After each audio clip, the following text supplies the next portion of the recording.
Welcome to United Growth for Kent County's 10th Annual Land Use Networking Luncheon. We're celebrating 10 years of work, and we hope you get a chance to glance at the presentation running, which highlights many of our past projects. I'm Mike Williams. I'm the president of the Board of Directors of United Growth of Kent County. I would like to recognize my fellow United Growth board members, Kevin Wisselink, who is the vice president. You just raise your hand, thank you. Herb Ranta, who I did not see, I don't think he's here, he's the treasurer. Cynthia Price, who's over at table 3, she's an excellent secretary. Paul Hahn, who was the first president of this organization, and Mary Jane Robinson, who is up here at the head table, or the number 1 table, not the head table.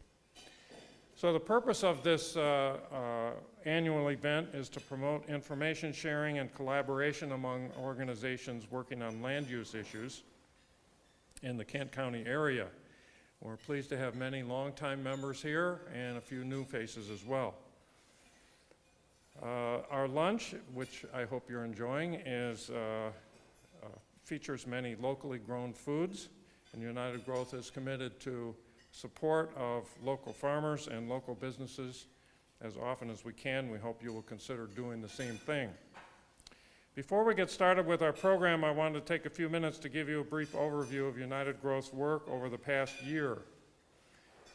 As many of you know, United Growth sponsors monthly meetings called coalition meetings on the 3rd Tuesday of the month, starting at 8:30. This is a commercial. 3rd Tuesday of each month at 8:30 a.m. in the Kent MSU Extension Office located at 775 Ball Northeast. They're open to the public at no cost, and they feature a different speaker each month on a topic related to land use. Topics from 2009 have included the foreclosure crisis, carbon trading, sustainability, local first, and the expansion of the Fulton Street Farmers Market. And for the remainder of 2009, i.e. coming up, we will have Kent County's new land bank discussed, fair housing, and slow food. We hope you consider joining us for one or more of these presentations. United Growth also has 2 committees, the Revitalizing Neighborhoods Committee, led by Paul Hahn, Frank Lynn, and Gail Hefner. Paul and Frank are over at this table 4. And the Land Preservation Education Committee, chaired by Marcia Wilcox. And I don't see her, but she's been a valued member. To speak about the Revitalizing Neighborhoods Committee, in 2009, this committee concluded their 1.5-year grant project funded by the Dyer Eyes Foundation in partnership with the City of Grand Rapids, and the idea was to promote citizen education on the city's new zoning code. There were at least a dozen presentations conducted by the committee for neighborhood associations and business groups to help them understand the new code. The committee also produced 2 easy-to-read and understand brochures on the zoning code for residents and businesses. Carol wanted to remind me also that there was the production by a group of MSU students who she led of a list of neighborhood indicators for an ideal neighborhood, which will inform our work with neighborhoods in the future years. The Land Preservation Education Committee also worked on completing their grant project with property owners from Ada, Vergennes, Alpine, and Sparta townships. This project was funded by the Fry Foundation and the Lowell Area Community Fund, and it required personal contact with property owners of large tracts, i.e. farmers, to provide education on their land preservation options. Many times these property owners have an interest in seeing their land preserved, but they don't know where to start or what all the options are. So the committee produced an excellent land preservation guide, which is also available on United Growth's website. The committee has made personal contact with over 150 property owners through this innovative project. We have a lot of great work to cover today, as you'll see on your schedule here, program. I want to direct your attention to the agenda, which lists the order of 3-minute updates. 3 minutes. And Kendra will make sure that you stick to 3 minutes. And I would also suggest making your way to the front as the other person is concluding so we can move along. Now I'd like to introduce Jonathan Bradford, Executive Director of the Intercity Christian Federation and the mastermind behind the renovation of this beautiful building that you're in. Jonathan.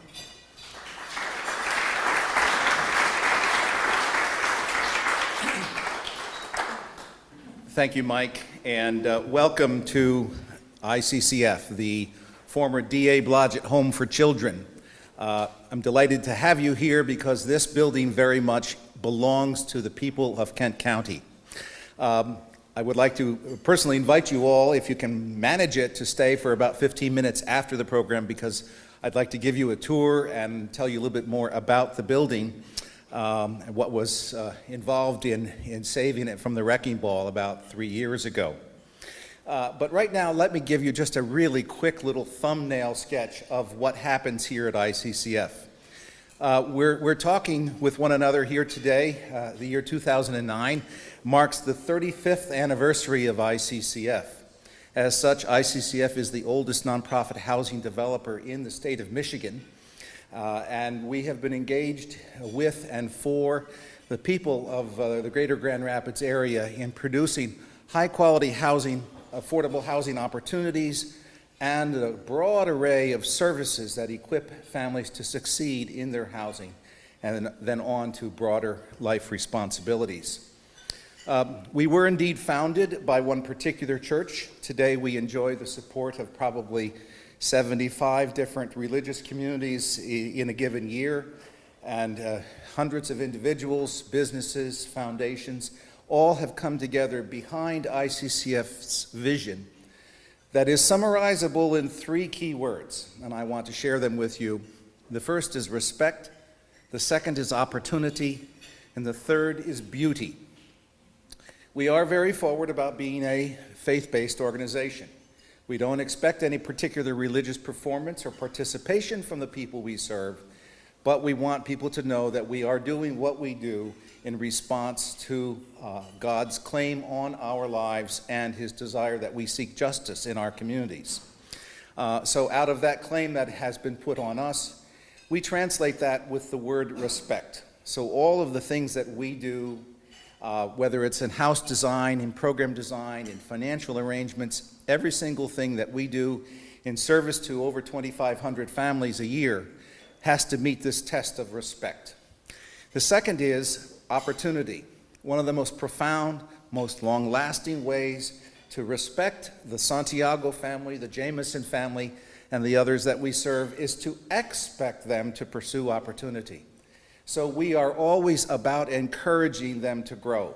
Where would you like to go to? Inevitably, housing issues, financial issues will be in the way, but after we help them address those issues, what then can that economic empowerment unleash for them in their own futures? A key thing for ICCF. And finally, beauty. We believe very strongly in the power of beauty to enrich the lives of all people. We believe fundamentally that God has created us with an aesthetic dimension in all of our lives. And how we appreciate the things that are beautiful makes a big difference on how we succeed in life. In fact, I go a little further and say we can't have justice in our communities without beauty. And so in all of our house design, in all of our community planning, we're seeking to communicate this notion of beauty in the physical design of our houses, in the size of the front porches, in the pitch of the roof, in the fenestration ratio, the solid to void ratio in a house design. All of those things say beauty. They say architectural harmony. They also communicate respect to the families we serve. So the work that we do is first of all about housing opportunity, but it is secondly about reclaiming neighborhoods, making them healthy, wholesome, desirable places to be. And I'll conclude with just this small little notion. I think you probably have all heard the word shalom. Sometimes shalom is translated quite simply as the absence of hostility, the presence of peace. But we understand it in a much more broad and deep and rich way to mean opportunity, wholeness, flourishing, the ability to use one's gifts without impediment. Well, a neighborhood that is suffering from chronic disinvestment, a neighborhood where the negative influences of drug dealing or prostitution or usurious practices of landlords, that's a neighborhood that's broken. That's not a neighborhood that we think proclaims shalom. So what we're about doing is to achieve communities of shalom, working in partnership with individuals that we serve, with businesses, churches, individuals, foundations, and so forth. We're about enhancing the quality of life. Some of you know that we've been looking at a particular neighborhood in the general vicinity of Wealthy Street between Division and Lafayette. The very reconstruction and redesign and reconstruction of Wealthy Street with its roundabouts and so forth came from work that we did with the stakeholders of the neighborhood. The vacant land in the area we have been able to assemble, and we're hoping, if this economic malaise can crack a little bit, we're hoping to launch a major mixed-use revitalization effort in that area. But altogether, what we're about is achieving this measure of shalom, this wholeness, this place of opportunity for the people that we're privileged to serve, people whom God loves an awful lot. We thank you for coming to see what we've done here at this building. We thank you for the various partnerships that we have been able to enjoy with a great number of you who are here in this room. And in general, we thank you for the work of United Growth of Kent County. And that word is appropriate, united growth. We're about making this entire metropolitan area a healthy and wholesome place for all to live. We're happy to be a part of it. Thanks very much.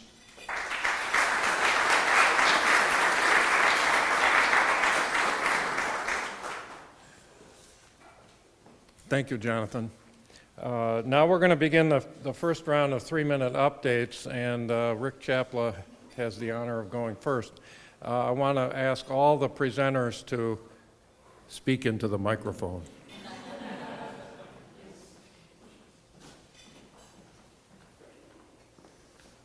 No problem. Talk into a microphone. I do that all the time. I want to give you some good news today. Okay? I want to tell you a little bit about what the Right Place has been doing on the economic development front and how it also relates to land use. There are in the renewable energy sector, there are 3 areas that we're concentrating on, and it's the manufacturing and the making of stuff. It's the making and the manufacturing of components that go into 3 different kinds of renewable energy systems. The first is wind. First is most dominant is wind, and I'm happy to report to you that, in fact, Birgit just returned from Europe after a 10-day trip, which she met with a dozen different renewable energy companies. That was the focus of her visit.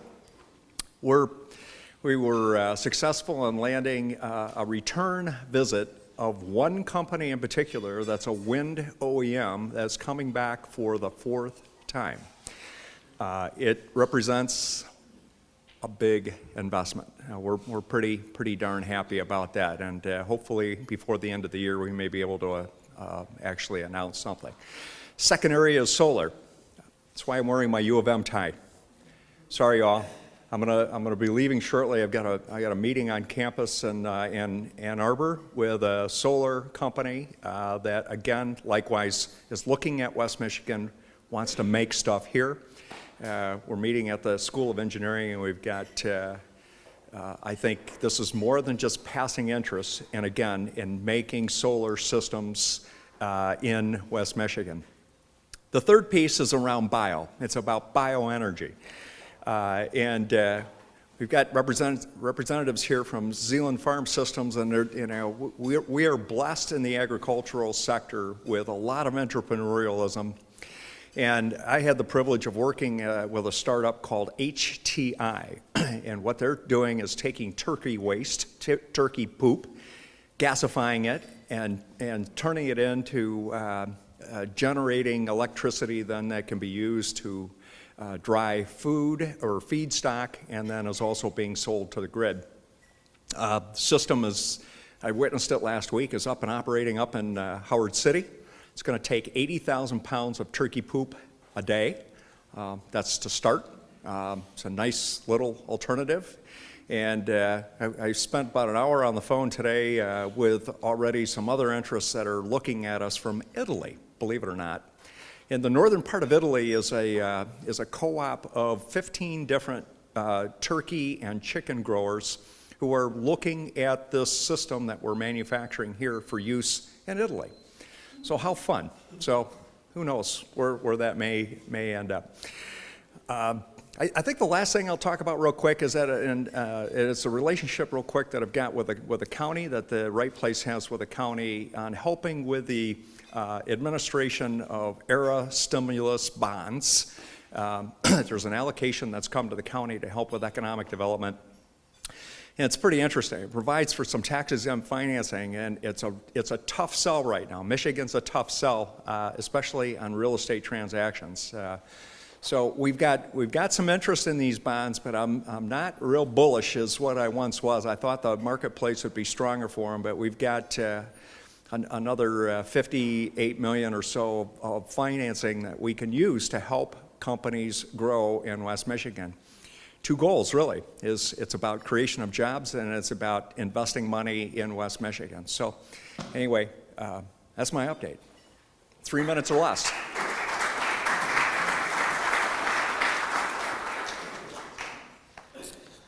Hello, I am not Dave Bulkowski. I'm Kevin Wisslink with the Rapid. Switched it up a little bit here. To talk briefly about what's happening with public transportation in the area. Public transportation usage in the area continues to grow. Last year in 2008, we had over 9 million rides on the Rapid, and we're looking to increase that again this year. So people are using transit. A few things that are going on that I'll give an opportunity for the public to be involved. The first is we're working on a public transit master plan. This is a process over the next number of months where we're going to be talking to the community and looking at where we need to go, looking out 20 years.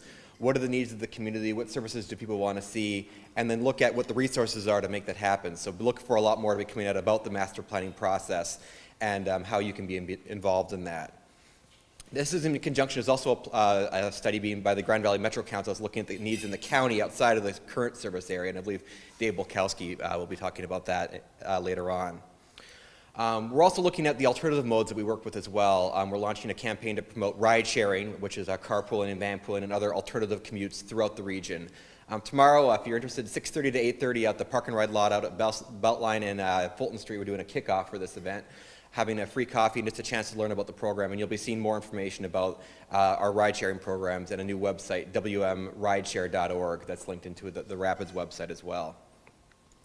We continue to look at the other projects. Of course, we unfortunately did have the failed Silver Line millage early this year, so the board continues to look at issues around expanding the modes of transit available, and you may be hearing more as they deliberate that in the future.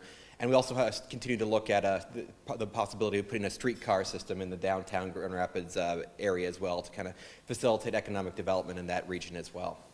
Thank you very much for your time.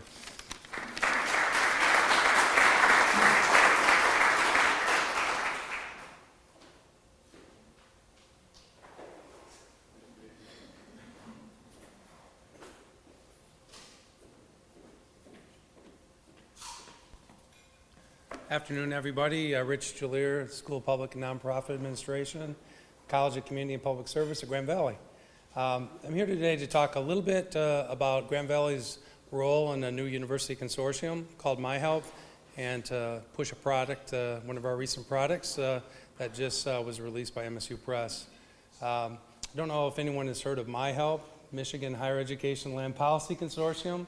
It was conceived by Michigan State about 4 years ago to try to engage Michigan's public universities around a joint strategy to promote metropolitan well-being. Dr. Soji Adelaje, the director of the Land Policy Institute, approached Wayne State and Grand Valley in starting a new university consortium.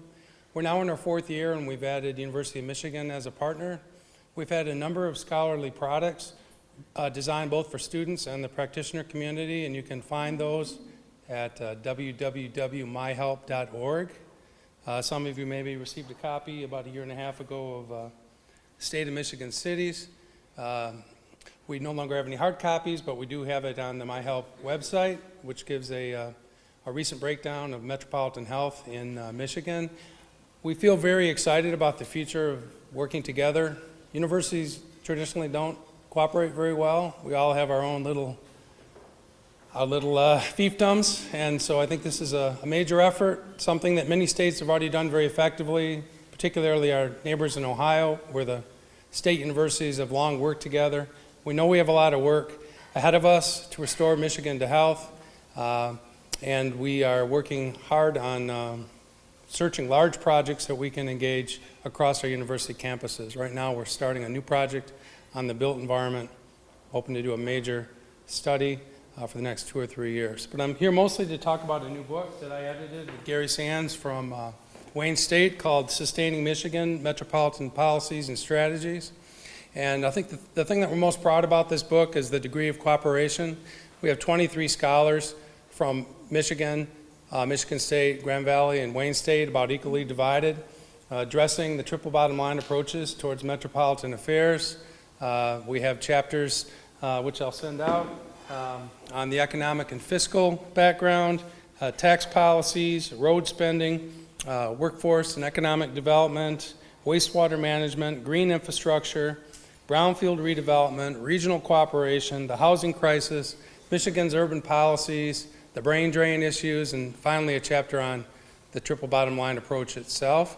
So please take one of these and pass them along. We designed this book for both students and practitioners, so if you're interested, I think it's $24.95 for a 400-page book, so it's pretty good value. And pass it along, please, if you would, to anyone that you know that might be interested. Just released in mid-June of this year. And have a good afternoon. Thanks.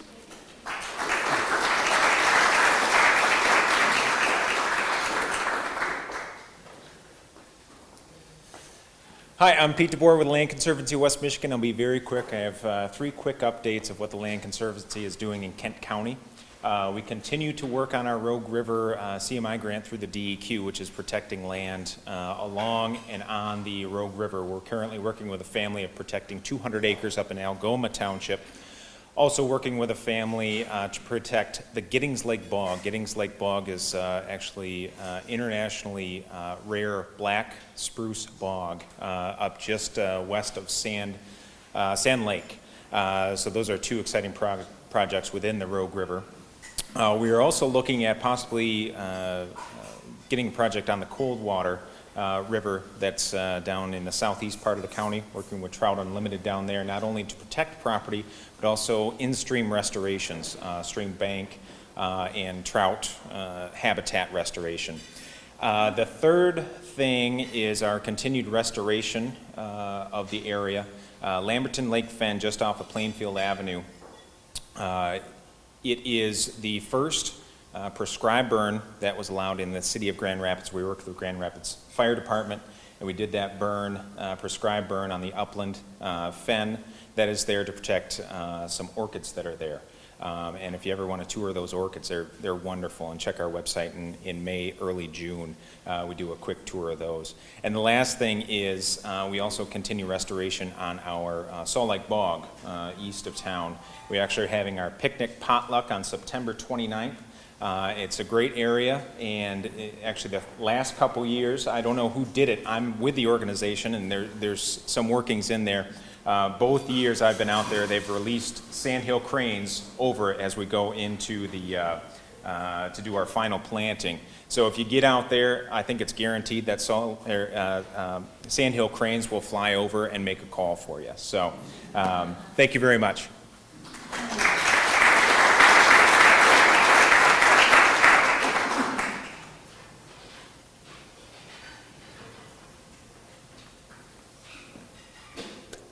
Good afternoon. My name's Dave B. I'm with the West Michigan Regional Planning Commission here in Grand Rapids.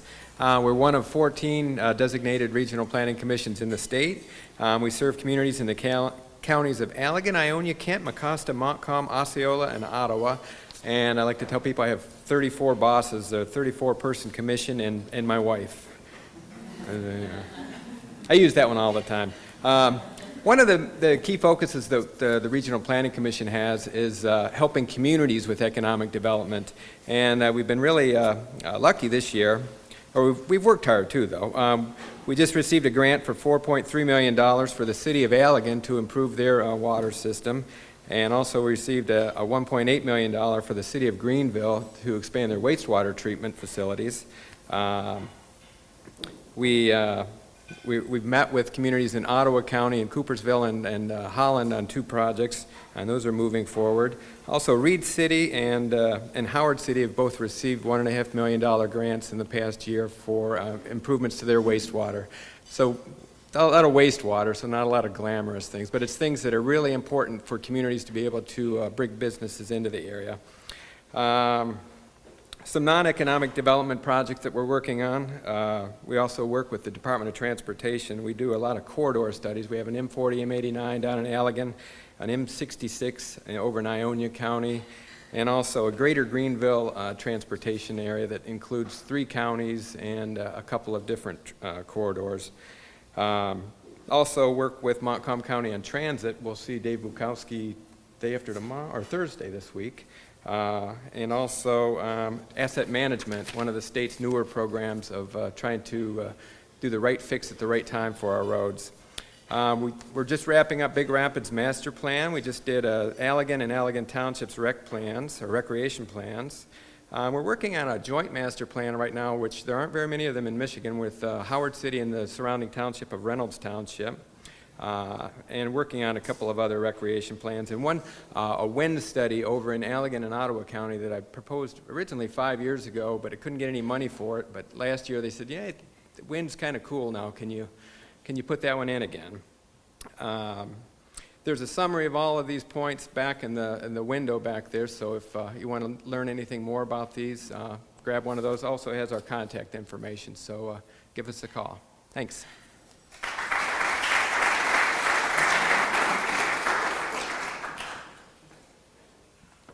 We'll make this fairly quick. My name's Adam Clark from Local First. I'm here for Alyssa Hillary from, she couldn't make it, she was sick today. Basically, if you don't know, Local First is a nonprofit. We're generated of now 550 local businesses, which means they're headquartered here, privately held, not publicly traded. Why that's important, everyone knows, everyone's seen these local businesses around. We actually did a study last year that anything taken from this, it's 10% shift. So shifting 10% of your spending to a local business, which means lunch, dinner, once a week, if you're shifting that 10%, it's going to create 1,600 full-time jobs, which means $53 million in new wages for those employees, $140 million in new economic activity.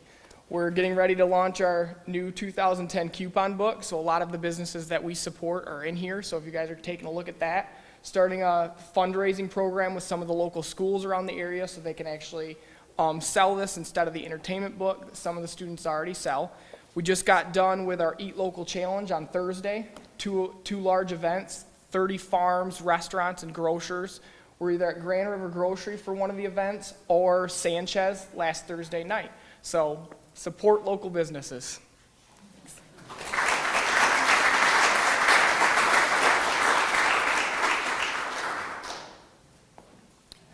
Well, obviously, we've had a slight change in the schedule, but things are working out well. I want to introduce County Commissioner Jim Talon. We heard from Jonathan about what's going on in the city. Jim Talon, although he's a city boy, as he says he is interested in what's happening with farmland preservation. He went to Lancaster County, Pennsylvania this past spring to learn about that farmland preservation from the best purchase of development rights program in the country. So you are fired up and ready to go. Here he is. The podium is yours. Jim Talon.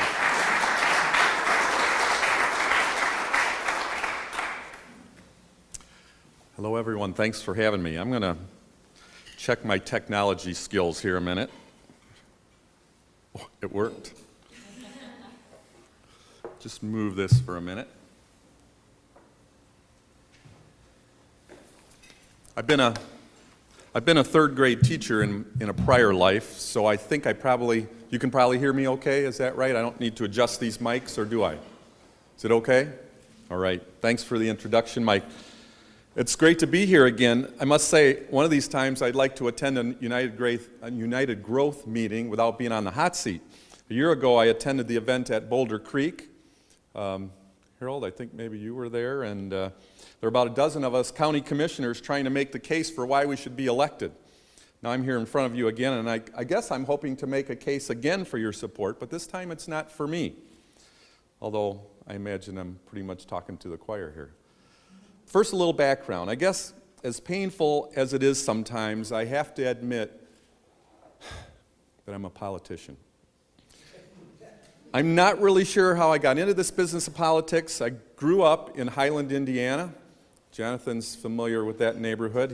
His wife is a sister of one of my classmates in high school. Highland's a suburb of Gary, Indiana, and Chicago, Illinois. I came to Grand Rapids to attend Calvin College. Yep, I'm one of those Dutch Christian Reform types you sometimes run into in this town. We Reform people tend to have this strong idea, and we're not the only ones that have it, that all of God's creation can and ought to be redeemed, and that each one of us should be active in doing that redemptive work.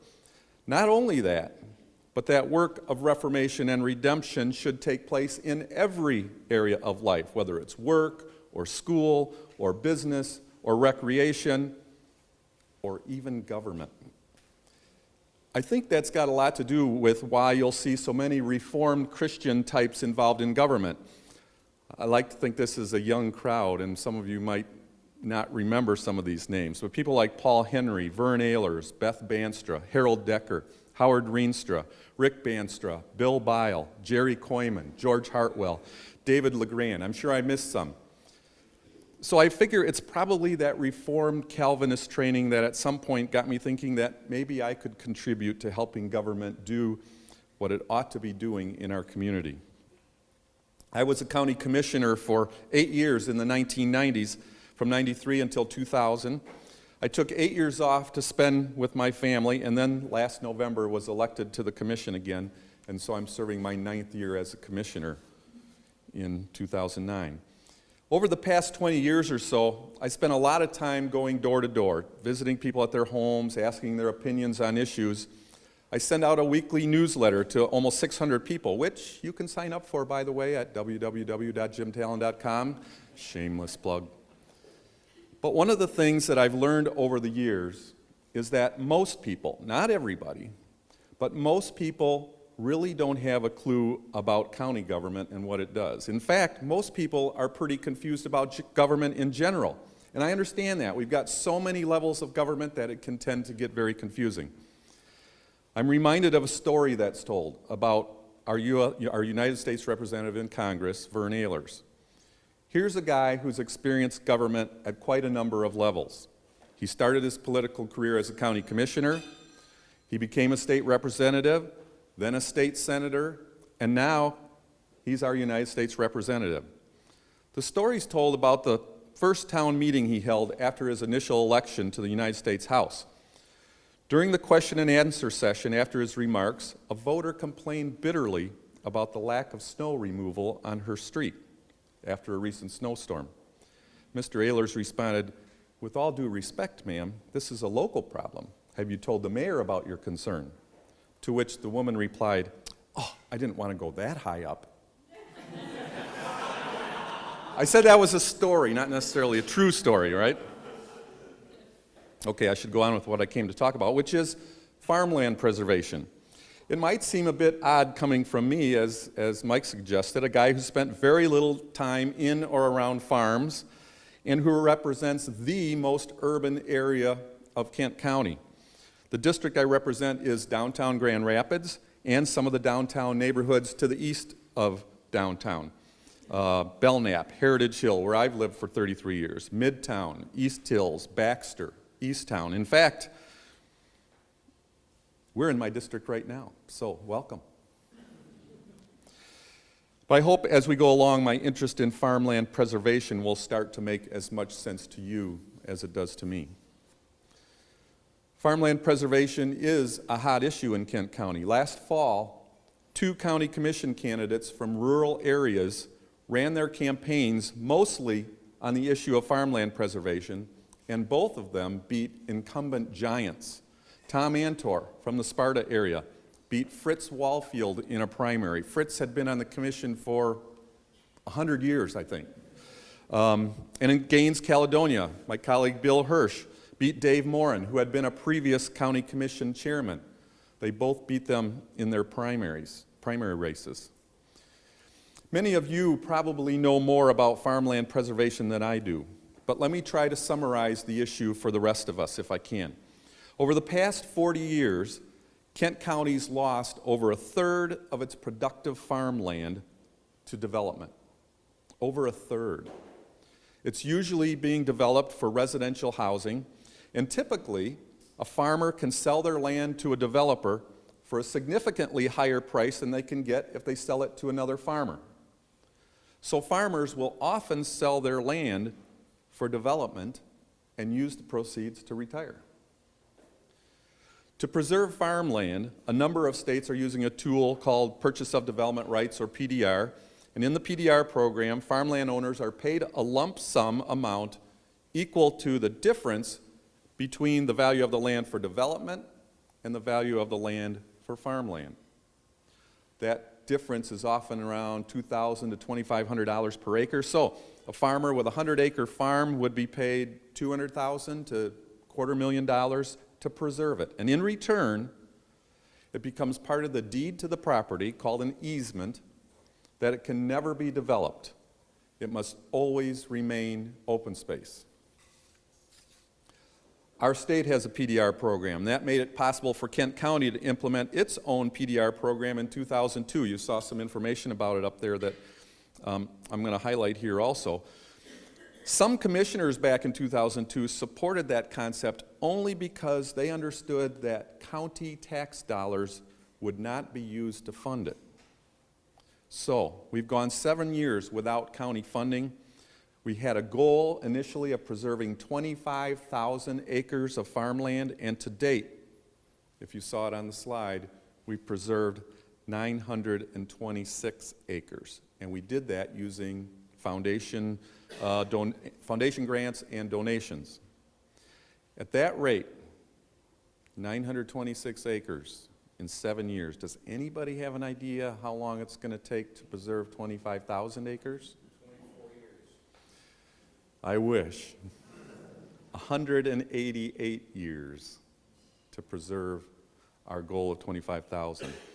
The new commissioners that I mentioned got elected on a platform of accelerating the purchase of development rights by using local tax dollars to leverage other funding sources. I also beat an incumbent last fall, but not on the PDR issue. I was supportive of the concept and open to the idea of county funding. I think that's what I said in front of some of you last year. But then something happened that ended up making this city boy a bit of an evangelist for farmland preservation, going around talking to people about it like I'm doing here today. I was invited this spring to go on one of those trips to Lancaster to see a mature, and as was mentioned, the best PDR program in the country, and to see it firsthand. So now I'm a believer. I sometimes want to break out into a Monkees song at this point, but so I'd like to tell you about the trip, show a few pictures if you don't mind.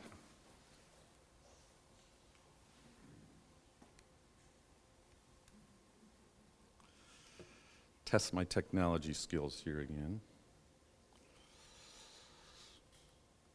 Oh, very good.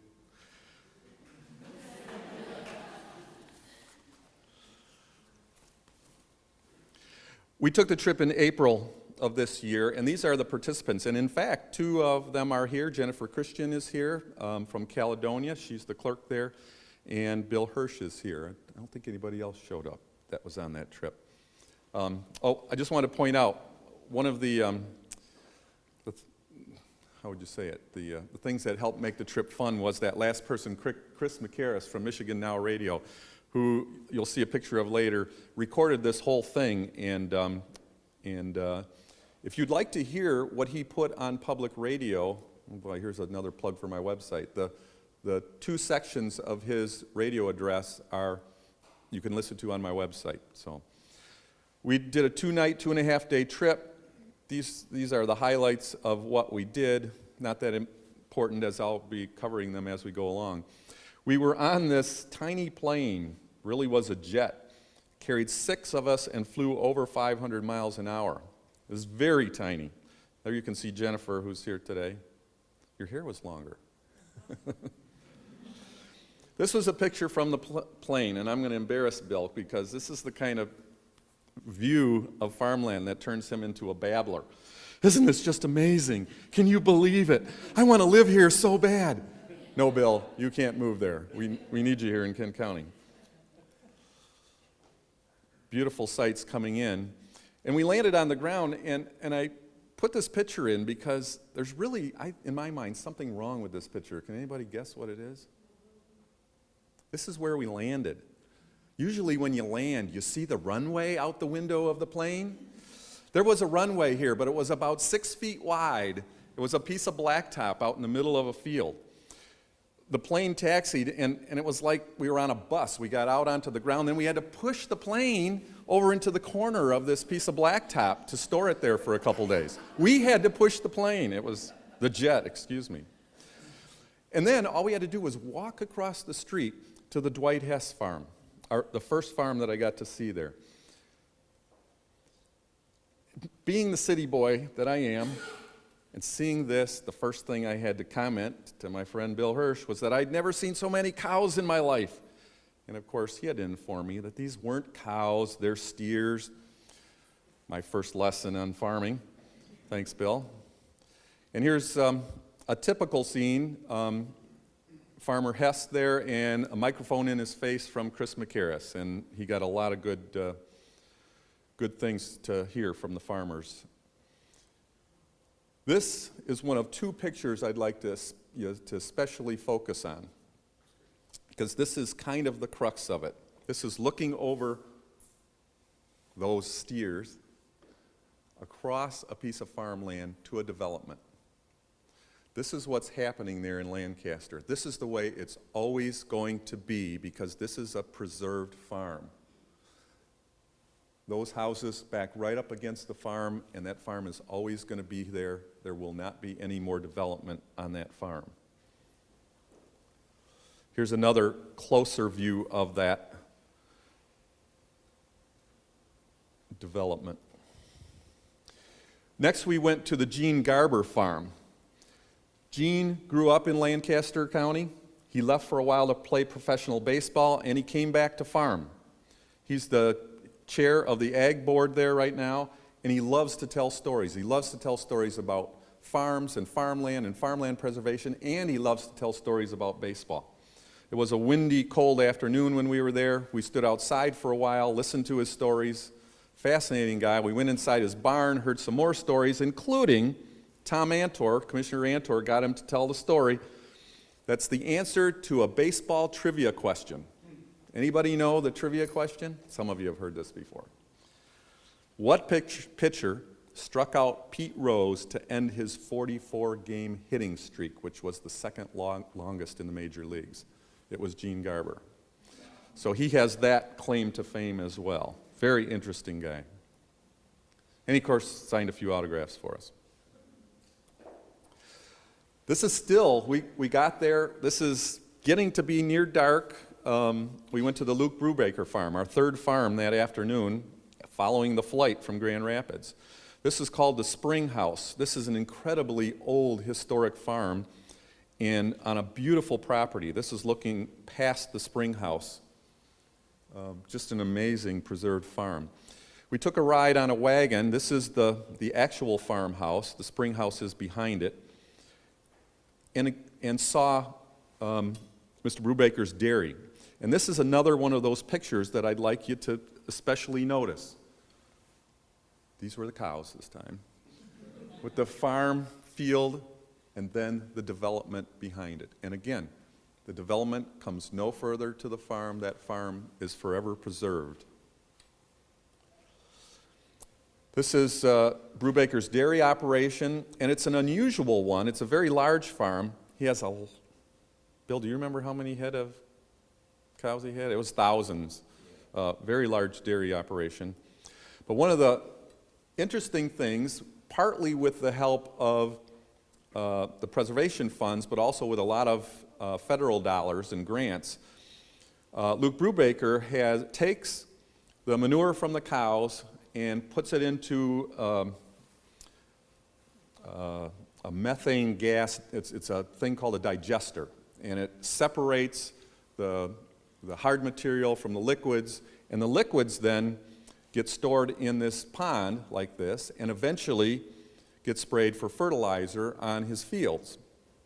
But going back, the digester also then takes methane gas from all of that, runs this generator, and Mr. Brubaker sells it back to the power company, and he's got quite a racket. He actually buys the power for less than he sells it to them. So it works out pretty nice for him, but it's a great way to deal with all of that waste that comes out of a dairy operation like this.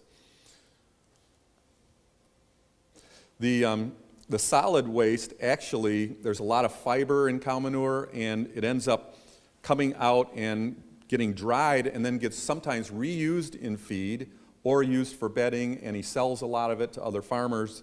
And this is a picture of that. These little holes you see here have air, warm air blowing up through them that dries that fiber that's coming from the process. We had dinner that night in that spring house. You can see what an old place it is. And we heard from County Commissioner, one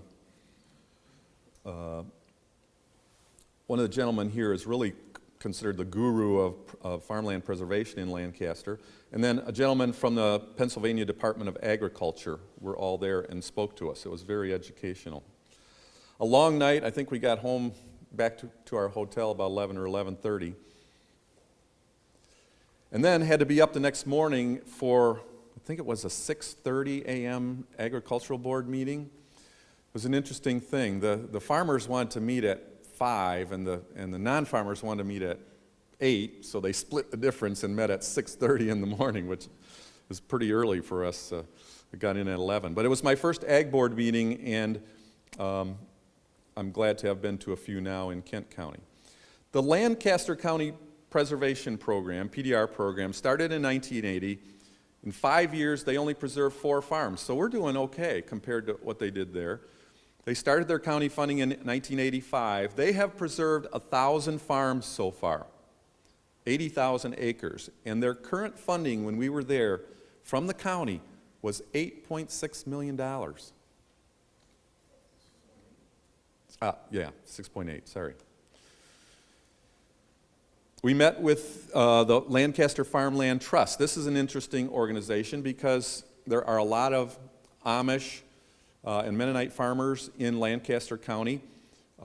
They did not want to participate in the government program, so they set up the Farmland Trust to help preserve farms of the Amish and the Mennonites. Typically, they offered less per acre, but of those 100,000 acres they had preserved, 20,000 were done through the Farmland Trust. We were fortunate to have dinner with Gene Garber that night, got to ask him a lot more questions based on what we had learned. It's nice to have those kind of informal times. I took this picture because I thought it was so interesting. The people there are the 3 county commissioners, or 3 of the county commissioners from Carroll County. I figured it was the chair and the vice chair and maybe the treasurer or something. And then I found out they only have 3 commissioners. And I thought, whoa, we have 19 in Kent County. What would it be like to work with a group of 3? We visited Carroll County the next day, which is in Maryland. Their program started in '78, 54,000 acres protected. They'd like to preserve 100,000. Their county funding 18 million this year. They just announced that when we were there. They were very excited about it. We had to change our schedule, and we visited an amazing preserved farm there that for the purpose of a special event relating to the CREP program. I'll talk about that again in a minute, but we parked and we looked across at this event. We parked over here, and then we had to take this little wagon ride to get over there. And this is the view of where this event was held. And what it was,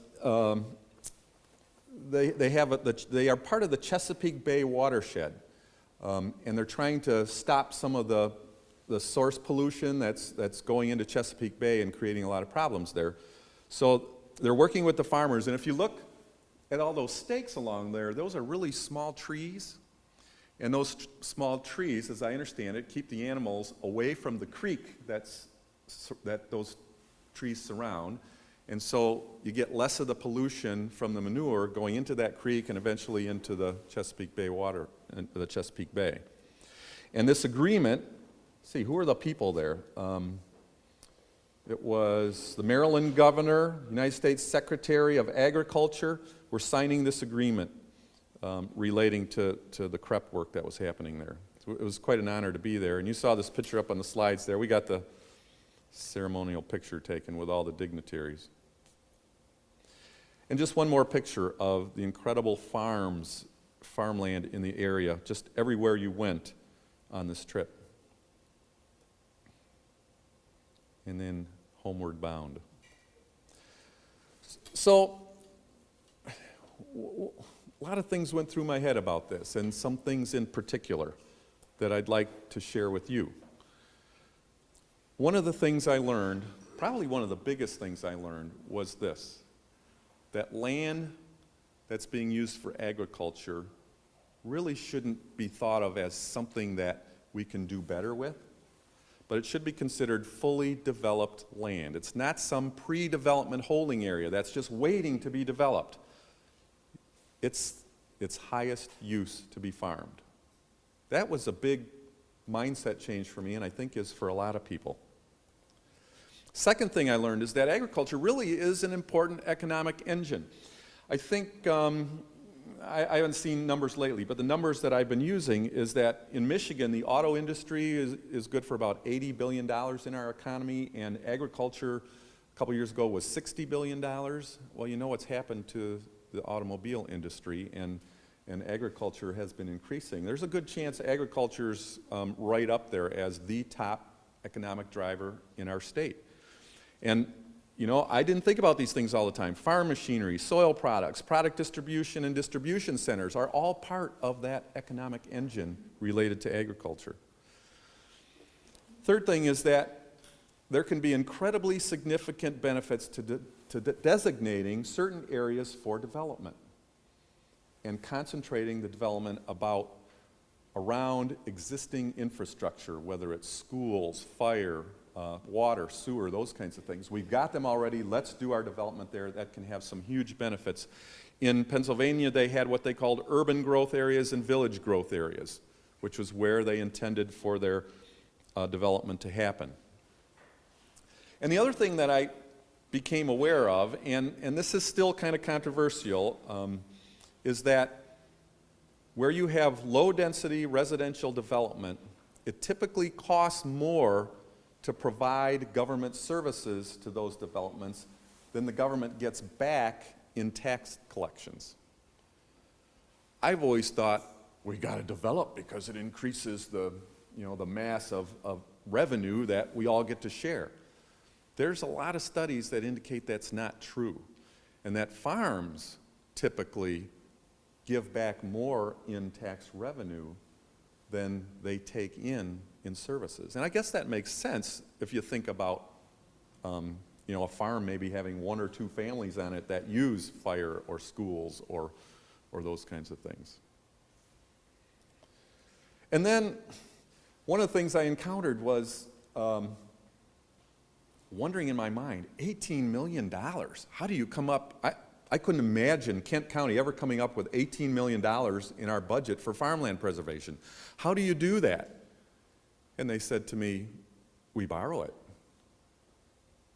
I said, I'm a good Dutch boy, I thought. That doesn't seem very responsible to be borrowing money to do this right now. And then I thought, who's going to benefit from this?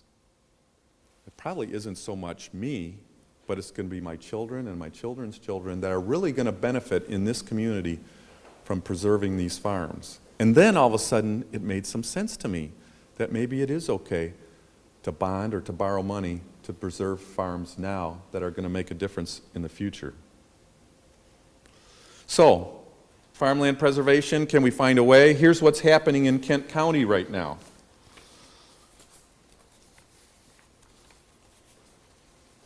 Since that trip, I was appointed to an ad hoc subcommittee of the Board of Commissioners that's taking a look at our PDR program and some other open space issues, like how much parkland we have.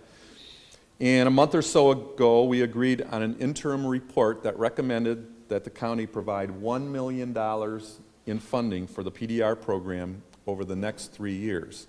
Now, a county commission, which is the 2-year terms that we have, we can't tell the group next year what they can do with their budget. We can borrow money now and they're stuck paying, but we can't say, we want you to provide part of this $1 million. So all we could do was say we'd like to do $1 million, and we picked a number of what we would like to see in this year's budget, and that number was $275,000 for 2010. I can't begin to tell you how huge that is, how big of a change that is, and how the attitude of the county commission has changed in the last year or so about PDR. There's always a possibility that that $275,000 could get removed from the budget. We're going to be looking at that, I think, in November.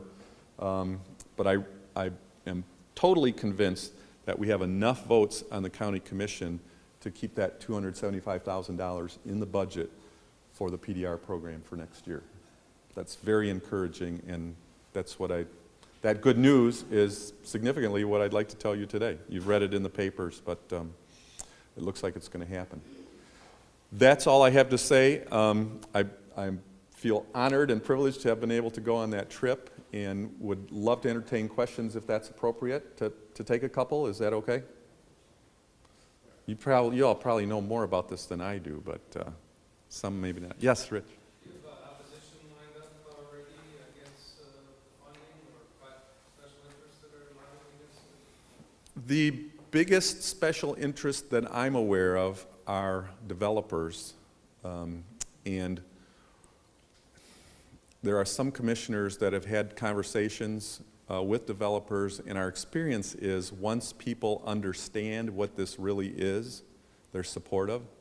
So in my mind, what we've got ahead of us, I'm going to stick my neck out here and say that this $1 million is peanuts in a certain sense, and the real prize that some of us feel we need to be working for is some sort of millage to support farmland preservation and perhaps parks. That's the long-term way to do this. What we really need to do over the next couple years is show how good this works with some of the additional funding that we have, show that it works well, show that it's successful, and there's a lot of education we have to do. So that's why anytime somebody calls me, I'm happy to gush about farmland preservation. You speak about farmland preservation.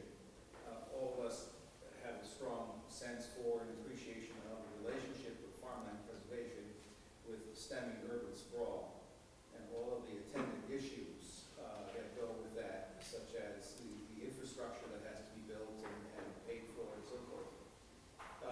You probably are familiar with an article that was written by Christopher Lineberger, urban planning professor at Michigan. It was in the Atlantic Monthly of March of 2008. It was entitled "The Next Slum," and it was a study of the decline of ex-urban suburbs, the vacancies that are happening with large housing. In other words, the very developments that you pictured there in the distance. There's very real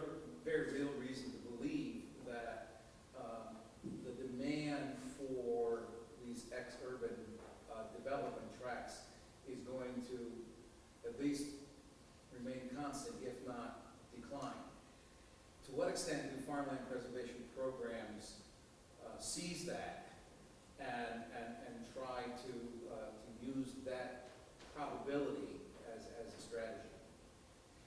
Thanks, Jonathan, for the the insight. Every time I've made this presentation, fortunately, somebody's made that connection between, which I don't necessarily do, between this farmland preservation thing and urban and exurban issues that you're talking about. And it is critical and seems to me part of the education process, which is what I think you're suggesting, Right. that we need to do. And we all need to be talking about that with our neighbors and friends, and talking about how important this kind of good planning is to what's happening in our cities and suburbs. It's critical. And that's why it's fun for me as a city boy to be talking about farmland preservation, because it's so important for the neighborhoods that I represent. So, thanks. I hope that helps a little. Jennifer.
Another interesting piece of that, thanks Jennifer, is that Pennsylvania is very similar to Michigan in that counties can't make zoning ordinances. We can't do zoning. All we can do, and all they do there, what they do there is they have several planners on staff, and they say, here's what we'd like to have happen in Lancaster County.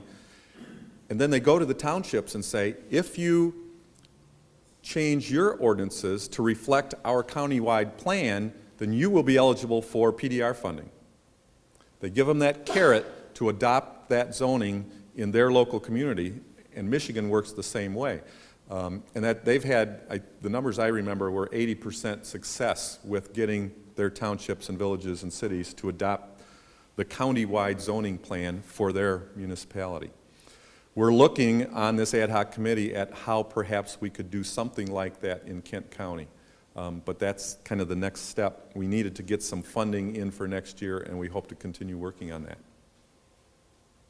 Yes? Jim, how much today is the effective date for the city grant that's made a green space credit? And there's an ordinance that allows developers in lieu of a certain percent of green space to contribute to Grand Valley Regional Biosolids Authority PDR program. A very cool thing that's happening at the city. Today it goes in effect? All right. Thanks for your work on that. Very cool. Thank you. Shall I start the background slides again? I could do that.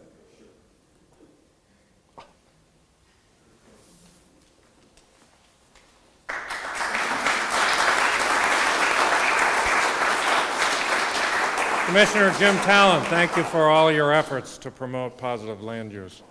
And now we're going to go back into our 3-minute mode, and Cynthia Price is the first one up.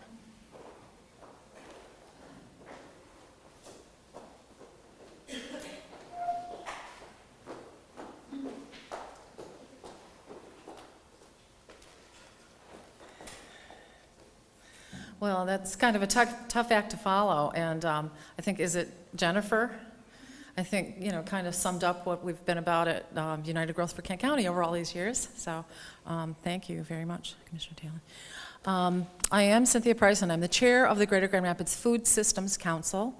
We're a nonprofit organization that operates throughout West Michigan.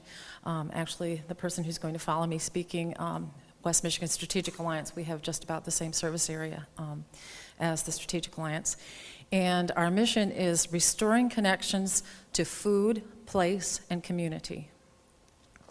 And it's kind of been a banner year for community-based local food systems advocacy, both locally and indeed nationally, from the sort of surprise popularity of the film Food Inc. To some major articles that we've had in Time Magazine and Rolling Stone and The Nation, and you name it. There's been a lot of coverage of locally based food systems advocacy. The White House organic garden that was planted has really helped move our mission forward. And in addition, there's just most recently, there is a farmers market starting up in right near the White House that First Lady Obama also attended. The critique that has come out of most of these efforts, of many of these efforts, has been that it is a very elitist movement. And the Greater Grand Rapids Food Systems Council, from the get-go, we started in 2001, has had a commitment to being sure that that everyone, regardless of income, has access to fresh, healthy, local food. So one of our first strategies to provide that was the Southeast Area Farmers Market. We were working with Sika Neighborhood Association. I think there's a photo on the slideshow of Sarah Smith, who was our first partner. And we started it in, I believe, late 2002. We had a pilot program, and then started for real in 2003. Well, I'm happy to report that this year the Southeast Area Farmers Market has been a huge success, and I think thanks in large part to, it was always our goal to have the community, the Southeast Area communities, Baxter, Sena, Manna, Sika, people be immediately involved in the management of it. And last year we apprenticed a wonderful woman named Yvonne Woodard, and she is the market manager this year, and we've had a lot of success with attendance. Most of our farmers are urban farmers, urban agriculture advocates. Uh-oh, I'm getting the signal. And I have a lot more to say, but I guess I'll end there and just point out that our West Michigan Fresh that we publish, we are going to be updating for 2010. We're talking to interns about helping us with that right now. And also, we are in the process of doing doing 5 position papers, white papers on our positions about segments of the local food system. One of them is land use and zoning and ordinances that promote what we regard as an ideal food system, and that will include the Farmland Preservation Program. So we're hoping we'll try to get the word out for people to attend. These, we're going to vet them to the public first and then finalize them after we get the public input on the 5 white papers. So we hope that we'll get the word out through United Growth for Kent County. We hope that you'll attend. Thank you.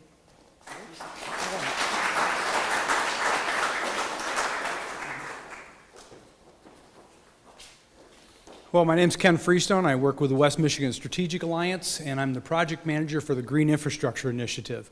And we are about facilitating conversation and cooperation and sharing resources throughout 8 counties in West Michigan. Really, all the counties that touch Kent County. That's the easiest way to say it. When I look around the room, I look at the people that are on my leadership council: Kendra, Bonnie, Christine Heisen, Rick was here, Andy Bowman. These are people I work with. Then I look about all the other people that have Cynthia Price, all the people that I've partnered with on a number of initiatives throughout West Michigan. You are all what we are about. We are helping communicate and collaborate amongst a number of groups and organizations. We've got 6 priority areas, but I'm going to touch on just a couple. Excuse me, a couple of them. We've got 3 things that are really going on that are quite big for us right now. The MSU Land Policy Institute has done an agricultural analysis of all 8 counties of West Michigan. We've got a green infrastructure tool shed, and also one of the projects that's kind of been a little bit of a pet project for me is a parks and recreation inventory for all 8 counties. And I'm going to go backwards with those very quickly. What would you do with a parks and recreation inventory for 8 counties? It's about visitors, it's about people who live here, it's about economic development, it's about recreation, it's about health. Wouldn't it be nice to know where all of those things are? We're hoping to roll that out so that everyone can use that, no matter which way they want to use that. Our green infrastructure tool shed. When you buy a home, a lot of people will go online and they'll say, I'd like to buy a home I live in Holland, I'll say Holland. I'm looking for 3 bedrooms, 3 bath, this much acreage, this many other features, and it narrows it down to, oh, here's some examples of homes that you might be interested in your price range, in your area. Tool shed, our tool shed is very similar to that. We hope to say, what is your area of interest? Watershed. What type of area of interest in watersheds, and to start narrowing it down so that we can help direct you to some of the best tools and best practices that are out there to do your jobs better. We're rolling that out very soon. And the last thing is this agricultural analysis from Land Policy Institute. It's very interesting. When we started a number of years ago, farmland preservation was about, oh, we've got all this sprawl happening. We better be really careful about preserving farmland. It's very important.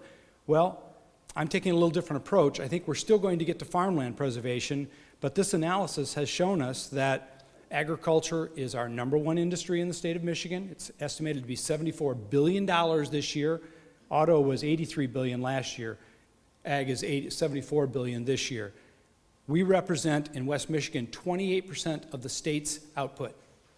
That is huge. It's $1.6 billion in West Michigan. So, and it's 26,000 jobs, over 26,000 jobs directly related to that, over 1,500 businesses. So is this about just farmland preservation, or is there a new approach that this is about economic development and economic preservation, and we still get to reach the goal for farmland preservation? So I look at this and I think about all the people that are on here, and I thank all of you for what you've helped us do. And I really look forward to bringing your messages to other people in other counties in West Michigan so that we can all work together on this. Thank you.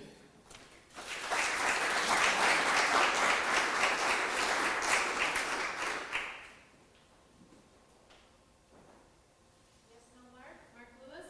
I can get up and say more. Okay, and I know Andy Bowman's not here, so Cliff, I guess you're up.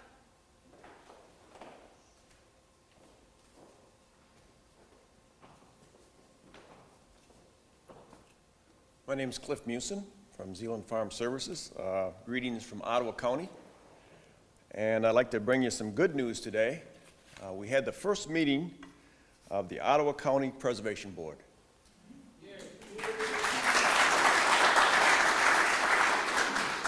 After about 6 months of trying to get us together, that was a welcome meeting. So 27th of August was the first meeting. The membership consists of some ag people, with some planning commission experience. Michael Bronkema is on the board. Greg DeYoung, Annie Engevall, Matthew Hale, Bill Miller, Luke Meerman, and myself. If you need any contact information to contact us, I have that. We had a good discussion the first meeting. We look forward to serving agriculture and our county. We're trying to promote the proper use of land, and we believe that's a worthwhile venture. We have our PDR program. We're gathering information, and we need all the help we can get. We hope that Kent County can give us some pointers. We could use that. You're a lot farther along than we are, and we have some response to that. We're gathering information. We want to make sure we don't miss anything, any fine print in this program. We're looking forward to the next meeting, which is in October. We're going to hopefully have that program in place, take some information from some people that are going to speak to us, and pass that program. It's a beginning. Again, we welcome any suggestions. As of now, we're unfunded. we look for ways to take care of that, to fund that, and we'll need any input you'll have. Again, we are about preserving ag economic development. We're about keeping and creating agricultural jobs. I think the public needs to hear that message. It needs to hear that message from agriculture as well as the people in the towns and cities. We need everybody's support. We look forward to a development program in Ottawa County that grows quickly. We think that without it, Ottawa County will look extremely different than it does today within 20 years. So with that, we thank you all, and we look forward to joining you.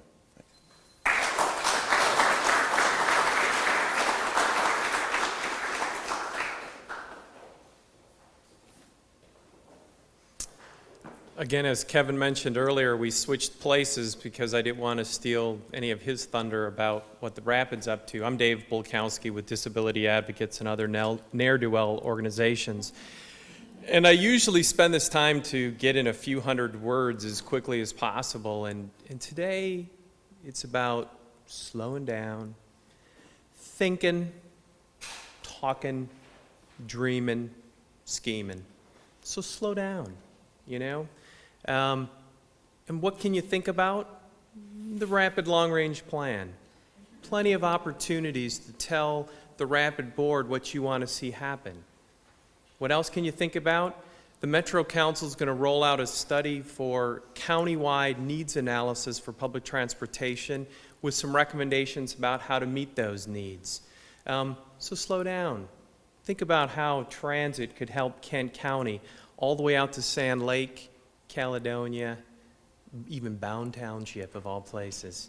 There are opportunities. Dave B. mentioned I get to go to Greenville on Thursday and talk to the folks there about a millage that's on the Montcalm County ballot next May.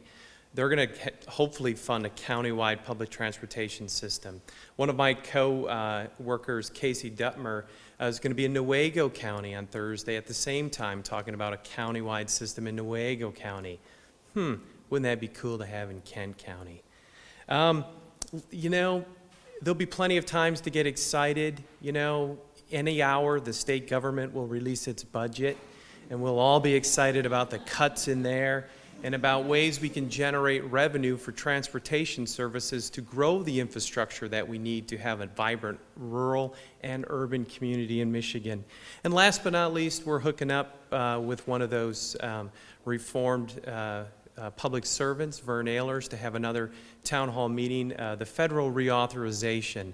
There's a few hundred pages to slow down and read about transportation on the federal level. Probably thousands of pages about what are we going to do with those billions of dollars. Last but not least, thank you to the Wege Foundation and the Community Foundation. Those are the two organizations that are currently funding the addiction and disability advocates that we have to improve public transportation in Kent County and around our state. So I look forward to chilling out with you, talking cool things, great dreams about what we want to see, not only in the Cherry Street, but 22 Mile Road and 100th Street, because it's all connected. Peace out.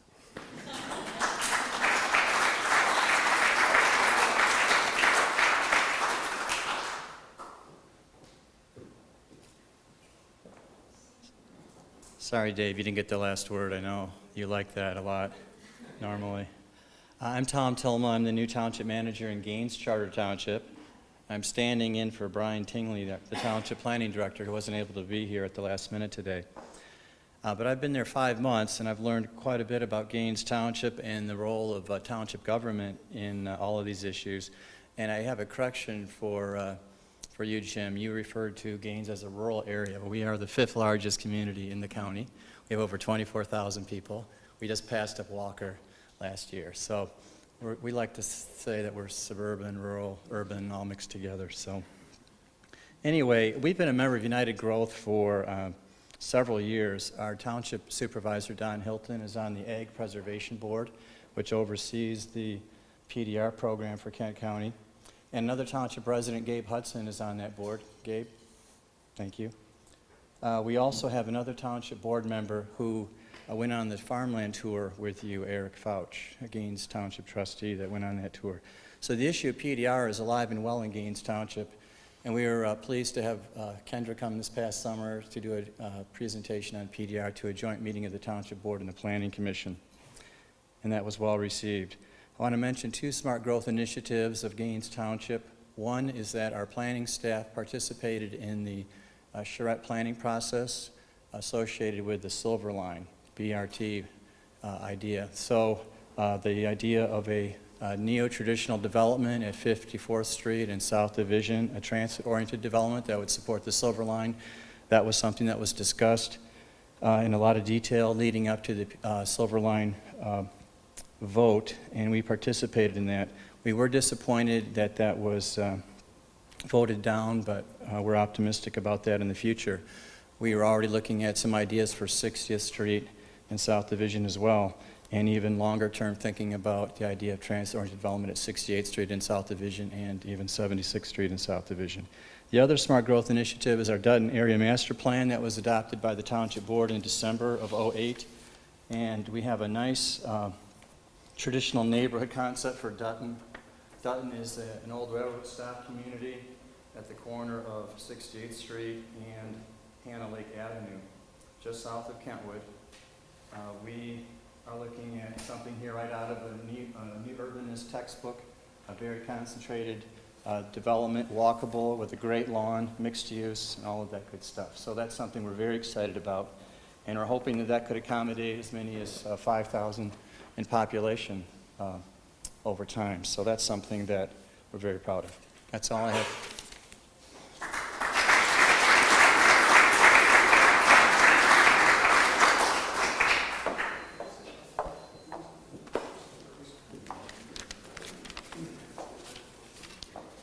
I have the very great pleasure of presenting the United Growth for Kent County Board of Directors Award to Denny Heffron this year for its annual land use stewardship.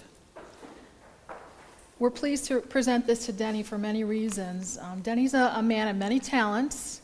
He is a farmer in Groton Township who's been farming the family farm that his grandparents started back in 1921. So Denny, along with his 4 children, have grown that farm into a business that now has 4 retail stores selling natural beef and food products for 12 other area farms.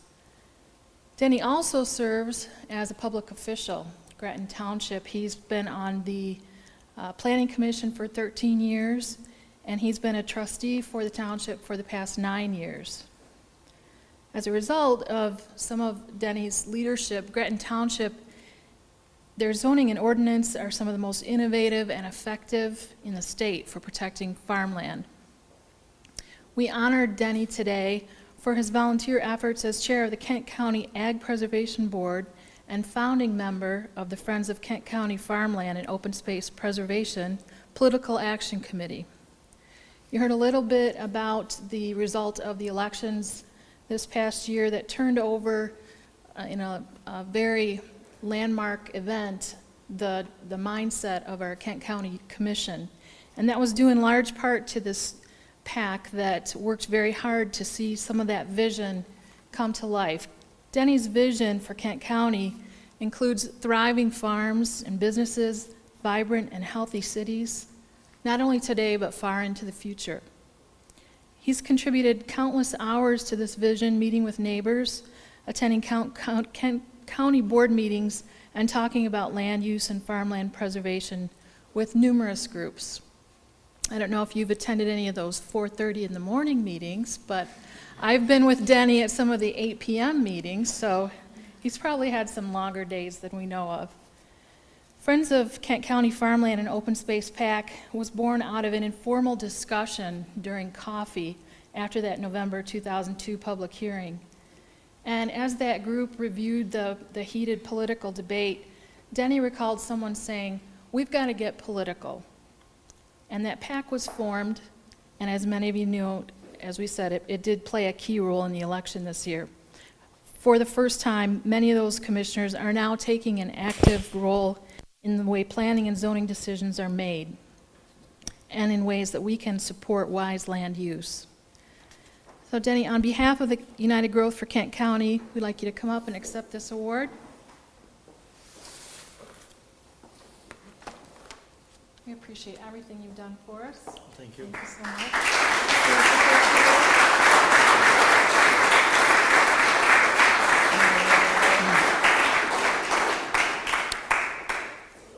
Well, thank you very much, first of all. When Kendra told me about this, I was quite surprised. I am just a farmer from the far reaches of the county, and you know, it goes back, in fact, I was telling Tom just before luncheon today, it goes back about 30 years.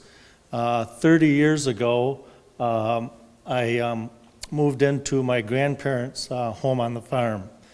And it wasn't long after that that we, at that time, my wife and I decided to go looking whereabouts in the state we might move, because we could see this freight train coming, and it was going to run us over, and there wouldn't be another generation on this farm.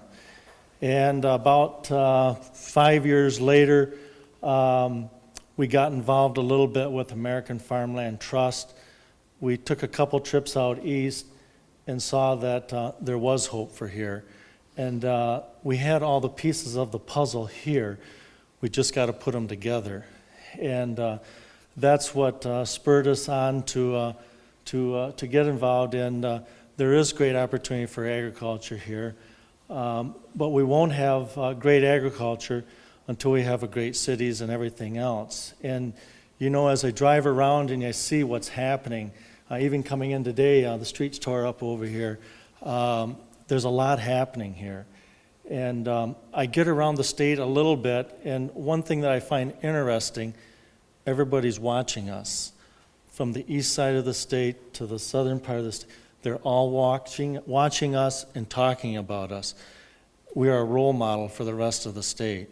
And we're so fortunate to live in an area where we have foundations and the like of those people that have invested so much into our communities and that. And we're just very, very, very fortunate here. We have a wonderful place here, and I truly believe that we can even make it better. So with that, thank you very much.